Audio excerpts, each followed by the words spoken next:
Hello and welcome to another edition of Iron Sports. I'm Jordan Fort. In this edition, we feature the prestigious Jamaica Open Golf Championship and also look at the country's prospects in ice hockey. Let us know what you think by heading to our Facebook page, Iron Sports JA. We take a break, but stick around. We get right into it after this.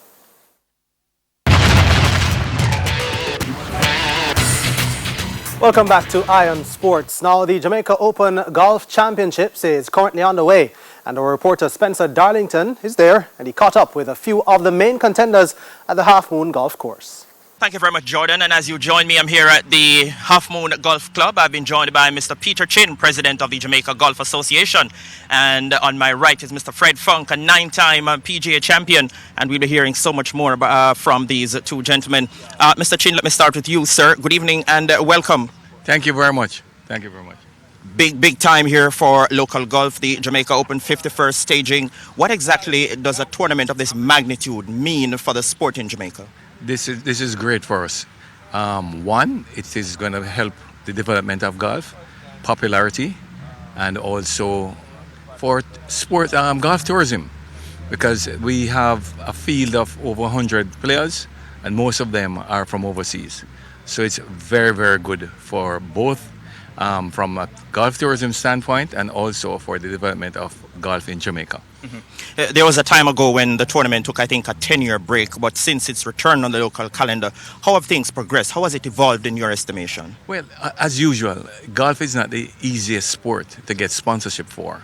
So what we have to do is build a good track record and hope that the golf tournament gets bigger and bigger, have people like Fred Funk coming here, and hopefully that will bring more sponsors to the game. But also, it will help build awareness, because if you have big-time players coming here, people have more interest in the sport, and that's what we're hoping for. Let me just segue to one of those big-time players, Fred Funk, a 9-time PGA champion in Jamaica for the very first time. Welcome. Yeah, it's great to be here. My first time being here. Tell me your first impressions. You've gotten a quick look at the course and so on. You're here with your son. What are your early impressions? Well, I'm very impressed, actually. Played yesterday, and we played 18 holes. I'm caddying. Unfortunately, I'm caddying. I was hoping to play, but I hurt my hamstring about a month ago and haven't been able to really get going yet. So I'm going to hoof it. And carrying that bag, I don't like carrying that bag. But the golf course is great. It was really, really good layout. Conditions, considering all the rain that they've had in the recent past, it's in really good shape, and I'm excited for it. It's better than I expected. The resort, Half Moon Bay, is beautiful, so I'm very impressed. You've been playing on the tour since 1989. How do you compare what you've seen here to other courses around the globe? Well, it's very comparable. This is a championship golf course, so it's the real deal. It's not like you're coming over here and playing a little putt-putt. This is definitely the real deal, and obviously from the scores in the past, you can tell that it's a very good test, because I think last year 1 under 1 or 1 over 1, 1 under 1. So a lot of good players. What's really exciting, it's given an opportunity for a lot of these young guys to have another opportunity to play, and you can't get enough competition. And that's why I brought my son here. He's just turned pro, and he's trying to get to the web.com, and he missed this year. And it's just a matter of getting reps in, getting competition in, and getting used to playing underneath the gun. So it's really important for all these guys to get that in. And you got a really good golf course here, a really good test. So it'll be a good week.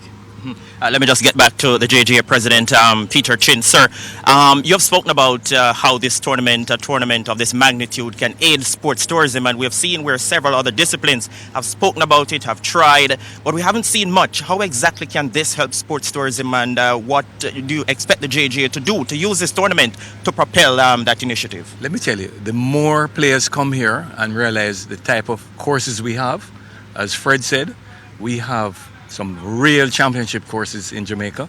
You have Cinnamon Hill, you have Trial, you have White Witch, which are among the best in the Caribbean. And what we really need to do is get it exposed. So the more players come here, the more top players come here, then the word will spread. Just coincidentally, there's a group of 80 players from Canada who are here now, who are not in this tournament, that are playing at Cinnamon Hill and White Witch, which is fabulous as far as we are concerned. The PGA of Ontario, Canada, has carried a group here. And what does that tell you? Golf is on the rise. And once we let everybody know the type of facilities we have in Jamaica, then the only way is up. You've been president of the JGA for 4 years. How do you, or what do you use to measure your rate of achievement in office? Well, we have a very good junior program. And once you have a expanding junior program, then it augurs well for the future of golf.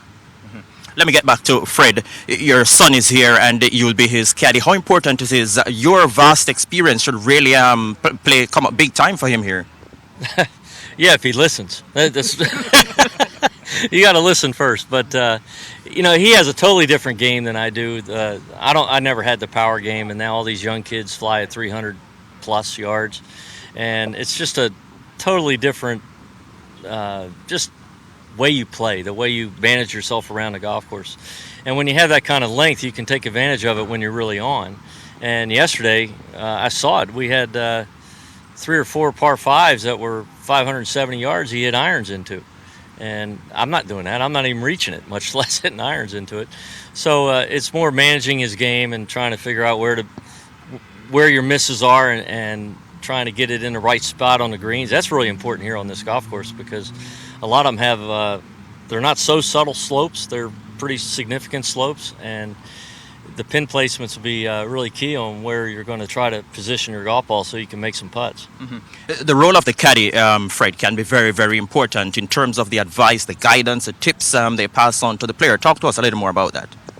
Well, everybody's relationship between a caddy and a player are very different, and I've been with my son since he started playing when he was 8 years old, and I've seen him progress, and I know what his tendencies are, but it's still a matter of, I think a caddy can hurt you more than they can help you.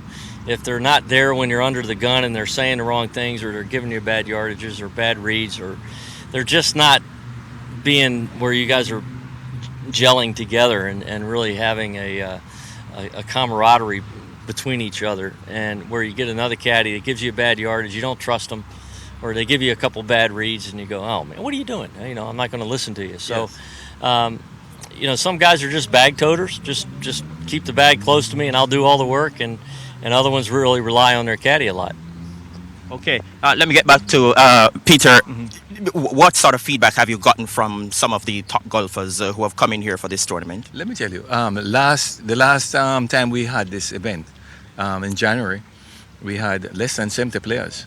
We have well over 100 in this field, which tells you that they have respect for the tournament, they have respect for the facilities, and the beauty about this event is that the top 3 will automatically qualify for the PGA Latin American Tour event, which will be held here in April next year. So, and as Fred says, the web.com, this is one level below the web.com. If you do well there, you get promoted to the web.com, and then the next stop is the PGA Tour. Mm-hmm. So we think both things have come into play here. People have come back because they respect the tournament, and also that incentive of qualifying for this big event next year. Mm-hmm. When you came into office, the mandate you would have gotten, and 4 years on, where exactly do you want, looking at the futuristic projection, where exactly do you want to take golf in Jamaica? Well, first of all, we are trying to get it more. Golf is regarded as a rich man's sport worldwide. And what we're trying to do is get it into schools, get it into the strata of the society.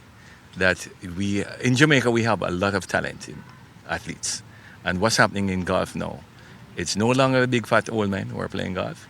It's the young athletes who are either footballers, tennis players, or baseball, basketball players who are playing golf.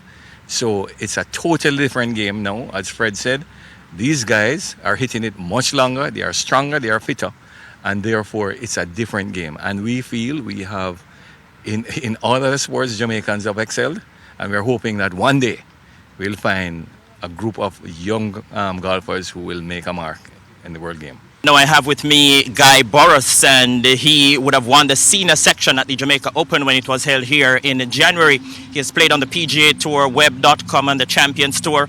I've also got Peter Harbin. He finished 13th in January and the year before 3rd at the Jamaica Open. Welcome. Oh, thank you very much. It's great to be back. I sure enjoyed it last year. In beautiful country and beautiful people. It's very nice. Indeed, and Peter, nice to have you here as well. Nice to be back, and like guys said, there's beautiful people down here, me included, so it's always a pleasure to come back to the Jamaica Open.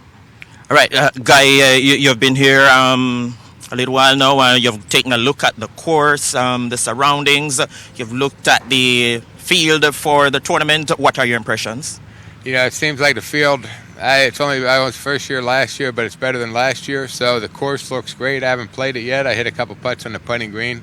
And they're in great shape, so it's a good shape last year too. It's a good test of golf out here, and it's a wonderful place, this Half Moon. What sort of preparation have you put in for this event? Well, I was just at tour school out in Phoenix, Arizona. Played pretty well last week, so hopefully it continues this week. Mm-hmm. Some rain is in the forecast when you look at the course here and so on, some damp areas around. How does it compare to some of those you would have played on elsewhere? This is a long golf course. It's long, and it was really windy last year, as I remember, and I'd imagine it's going to be a little bit windy this year. So I don't hit it very far, so I'm not hoping for too much rain. If rain doesn't make the ball go, help the ball go very far. So it is what it is, but we'll try to work through it. Mm-hmm. Peter, as I said, 13th in January, 3rd before. You must be looking to make some improvement this year. I sure am. My goal is to win the Jamaica Open before I'm laid to rest. It's going to be tough because, like guys say, we getting older. We don't hit the ball as far. This golf course is pretty long. Like 4 holes here that I have to hit driver 3 with the par 4, and that's pretty long. So it's going to be real tough. So I'm going to depend on my short game up and down. I'm a good chipper, so if I can chip in and make the putts, I should be right in the nitty gritty. What's your build-up been like coming in here? Well, I've been hitting a lot of 3-wood. I've been practicing that, a lot of 4 irons and long irons, because I know this golf course is pretty long. They have like 9 holes that is straight into the wind, and if you can go through those even par, the rest of the hole you can make your run. And I think if I can average a couple of under every day, it shouldn't be a problem. Remember, 1 under 1 last year. And I think this year probably playing tougher because it's very wet and we have more rain coming, so we're not getting any kind of roll. So, I'm hoping it doesn't rain because I'm a short hitter. 1999 is a year I'm quite sure you'll remember, Peter, at the World Cup in Malaysia. You tied with the legendary Tiger Woods in the first round. After the first round, I'm quite sure that must be among the memorable occasions for you on the golf course. As a matter of fact, last week I looked at the clipping that I tied him in the first round when he played bad. Now, I have to say he played bad because I was 5 under, he was 4 under. I bogeyed the last hole to tie him, but the next 3 days he shot 62, 62, 64. So that first day was his bad day, and it was a pleasure for me to see my name, tied with Tiger Woods after the first day. Mm-hmm. Let me get back to Guy. The course will be playing long, Guy, so one has got to be calculated and meticulous. What sort of adjustment then will you be looking to make to your personal game? Yeah, like Peter said, I'll probably be practicing warming up with more longer irons, and I'll definitely spend a little bit more time on chipping and putting green, because usually the longer holes, the longer the clubs, the more greens you're going to miss. So, and if you're chipping and putting it pretty good, it doesn't put as much pressure on your rest of your game. Makes it a little bit easier, so I'll probably spend a little more time chipping. I want to say it has been a pleasure speaking with you. Hope you enjoy yourself here in Jamaica, and we look forward to seeing you again. Well, I'm very happy to be back, and I know I'll enjoy myself. There's no doubt about that. Indeed. And Peter, rest of your schedule after this event? The same thing. The senior tour swing through state of Florida, and I'm going to be trying to do that Monday qualify. Hopefully I can get in. Last year I double bogeyed the last hole not to get in the finals. So, I got to start doing a lot more thinking coming down the stretch. I seem to be messing up on the last hole because I'm overthinking myself. Thank you so much, Peter, for speaking with us. All the best, man. Thank you so much for having me, and I look forward for a good week. Quite so. That's Peter Harbin, and also with us Guy Boris, who won the senior section at the Jamaica Open last year. So Jordan, that's it from us here at the Half Moon Golf Club. It's back to you on Ion Sports. Thank you very much there, Spencer. We take a break then and return with more right after this.